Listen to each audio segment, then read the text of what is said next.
नमस्कार। आज हम सीएफए इंस्टीट्यूट के एक बहुत ही ज़रूरी स्टैंडर्ड आईबी यानी इंडिपेंडेंस और ऑब्जेक्टिविटी पर गहराई से बात करेंगे। एक प्रोफेशनल के तौर पर अपनी निष्पक्षता को बनाए रखना सबसे बड़ा चैलेंज होता है। तो चलिए समझते हैं कि इसके नियम क्या कहते हैं और किन सिचुएशंस का हमें सामना करना पड़ सकता है। हम इसे 7 हिस्सों में समझेंगे। कोर प्रिंसिपल से लेकर ट्रैवल फंडिंग की बारीकियों तक हर सेक्शन इस स्टैंडर्ड को लेकर हमारी समझ को और मजबूत करेगा। तो चलिए बिना देर किए पहले सेक्शन से शुरू करते हैं। तो सबसे पहले बात करते हैं नींव की, यानी इसके मूल सिद्धांत की।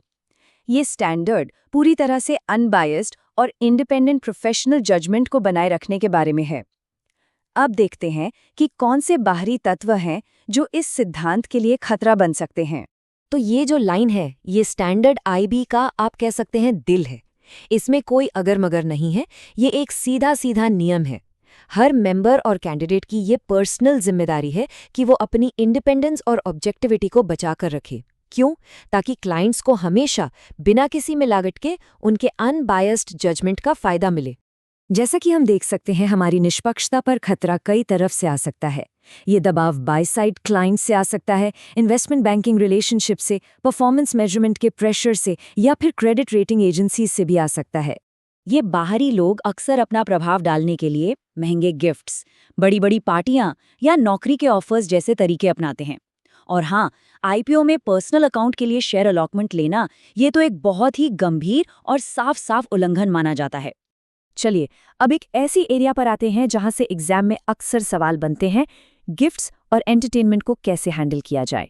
यहाँ जो सबसे अच्छा तरीका है वो है प्रोएक्टिव डिफेंस। मतलब सिर्फ ऐसे ऑफर्स को मना नहीं करना जो साफ साफ गलत लग रहे हों, बल्कि हर उस ऑफर को मना करना है जिससे आपकी निष्पक्षता पर सवाल उठने की जरा सी भी गुंजाइश हो।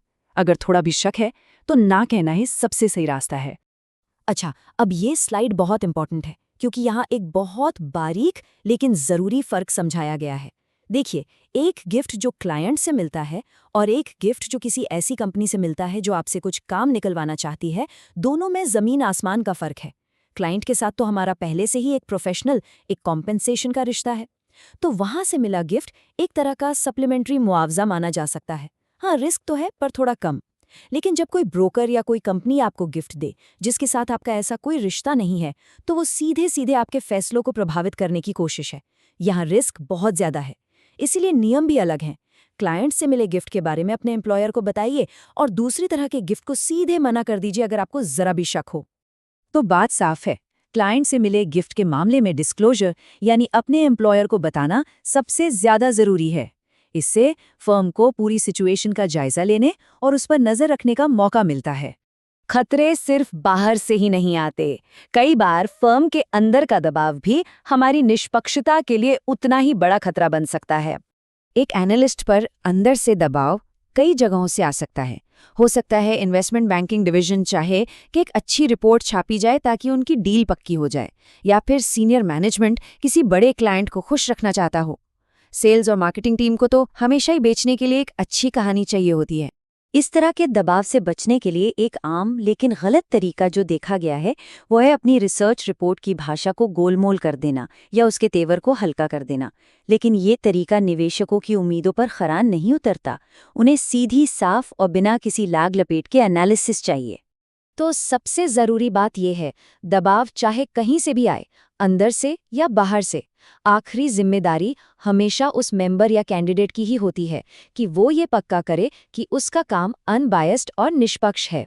चलिए अब दो सबसे ताकतवर दबावों की बात करते हैं। एक, इन्वेस्टमेंट बैंकिंग रिलेशनशिप से आने वाला दबाव और दूसरा बाय साइड यानी बड़े इंस्टीट्यूशनल क्लाइंट्स का दबाव। इन दोनों ही जगहों पर हितों का टकराव होना बहुत आम बात है। जो बाई साइड क्लाइंट्स हैं, जैसे पोर्टफोलियो मैनेजर्स, उन्हें सेल साइड रिसर्च की ईमानदारी की इज्जत करनी चाहिए।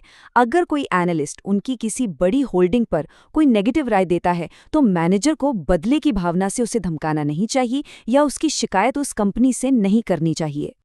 तो इन्वेस्टमेंट बैंकिंग डिपार्टमेंट के प्रेशर से रिसर्च एनालिस्ट्स को कैसे बचाया जाए? इसका सबसे मजबूत जवाब है फायरवॉल। ये कोई असली दीवार नहीं है, बल्कि ये पॉलिसीज और प्रोसीजर्स का एक ऐसा मजबूत ढांचा है जो रिसर्च टीम को इन्वेस्टमेंट बैंकिंग के किसी भी तरह के दबाव या प्रभाव से पूरी तरह अलग रखता है। एक असरदार फायरवॉल 3 मजबूत पिलर्स पर खड़ा होता है। पहला, रिपोर्टिंग स्ट्रक्चर बिल्कुल अलग होना चाहिए। दूसरा, एनालिस्ट का कॉम्पेंसेशन किसी भी तरह से इन्वेस्टमेंट बैंकिंग की डील से जुड़ा नहीं होना चाहिए। और तीसरा, दोनों टीमों के बीच कम्युनिकेशन को भी सीमित या पूरी तरह से बंद कर दिया जाना चाहिए। ऑब्जेक्टिविटी का ये नियम सिर्फ रिसर्च तक ही सीमित नहीं है, ये परफॉर्मेंस को मापने, कंपनियों का एनालिसिस करने और क्रेडिट रेटिंग देने जैसे हर जरूरी काम पर भी उतना ही लागू होता है। चाहे कोई परफॉर्मेंस की कैलकुलेशन कर रहा हो, किसी पब्लिक कंपनी को एनालाइज कर रहा हो या फिर क्रेडिट रेटिंग दे रहा हो, निष्पक्ष रहना सबसे ऊपर है। और जैसा हम देख सकते हैं, हर एरिया में दबाव के अपने अलग-अलग तरीके होते हैं। ये एक बहुत ही ज़रूरी बात है जिसे हमें ध्यान में रखना है। अगर हम किसी थर्ड पार्टी रेटिंग एजेंसी की जानकारी का इस्तेमाल कर रहे हैं, तो हमें ये हमेशा सोचना होगा कि कहीं इसमें हितों का टकराव तो नहीं है, और ज़रूरत पड़ने पर उस रेटिंग को अपने लेवल पर भी वेरीफाई करना होगा। इस सेक्शन में हम 2 ऐसी सिचुएशंस को देखेंगे जहां पैसों का सीधा सीधा टकराव होता है। एक, जब हम किसी बाहरी मैनेजर को काम पर रखते हैं, और दूसरा, जब हम किसी कंपनी से उसी के बारे में रिसर्च लिखने के लिए पैसे लेते हैं। मैनेजर चुनने का जो पूरा प्रोसेस है वो बिल्कुल साफ सुथरा और किसी भी तरह के प्रभाव से आज़ाद होना चाहिए। इसका मतलब है कि जो मैनेजर को हायर कर रहा है और जो काम पाना चाहता है, दोनों के बीच किसी भी तरह के गिफ्ट या डोनेशन का लेन देन पूरी तरह से मना है। पे टू प्ले यहाँ बिल्कुल नहीं चलेगा। जब कोई एनालिस्ट उसी कंपनी से पैसे ले रहा हो जिसके बारे में वो लिख रहा है, तो यहाँ हितों का टकराव बहुत ही गंभीर हो जाता है। इससे बचने का सिर्फ एक ही सही तरीका है, रिपोर्ट लिखने से पहले ही एक फिक्स्ड फ्लैट फीस तय कर ली जाए। इससे ये सुनिश्चित होता है कि एनालिस्ट का मुआवजा उसकी दी गई सलाह या रिकमेंडेशन पर निर्भर नहीं करता। और आखिर में आइए बात करते हैं एक और आम सिचुएशन की जहां एनालिस्ट्स को फायदा पहुंचाया जा सकता है। वो है उनकी यात्रा का खर्च उठाना। इस पर नियम क्या कहते हैं ये समझना बहुत जरूरी है। नियम बिल्कुल सीधा और साफ है। एनालिस्ट्स को अपनी यात्रा का खर्च खुद या अपनी फर्म से उठाना चाहिए। कमर्शियल ट्रांसपोर्ट का इस्तेमाल करें। इससे किसी भी तरह के गलत प्रभाव की धारणा भी पूरी तरह खत्म हो जाती है। हाँ, इसमें सिर्फ एक बहुत छोटी सी छूट है।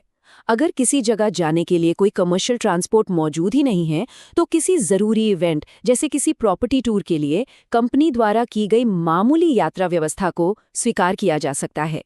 लेकिन ध्यान रहे, व्यवस्था बहुत ही मामूली होनी चाहिए। और ये हमें एक बहुत ही ज़रूरी सवाल पे लाके छोड़ता है जो हर प्रोफेशनल को खुद से पूछना चाहिए। जब किसी बड़े क्लाइंट या सीनियर मैनेजर से हल्का सा दबाव महसूस हो, तो क्या सिर्फ अपने एम्प्लॉयर को बता देना काफ़ी है, या फिर साफ साफ न कहना ही अपनी निष्पक्षता को बनाए रखने का एकमात्र सही रास्ता है? इसी महीन सी रेखा को समझना ही इस स्टैंडर्ड का असली इम्तिहान है।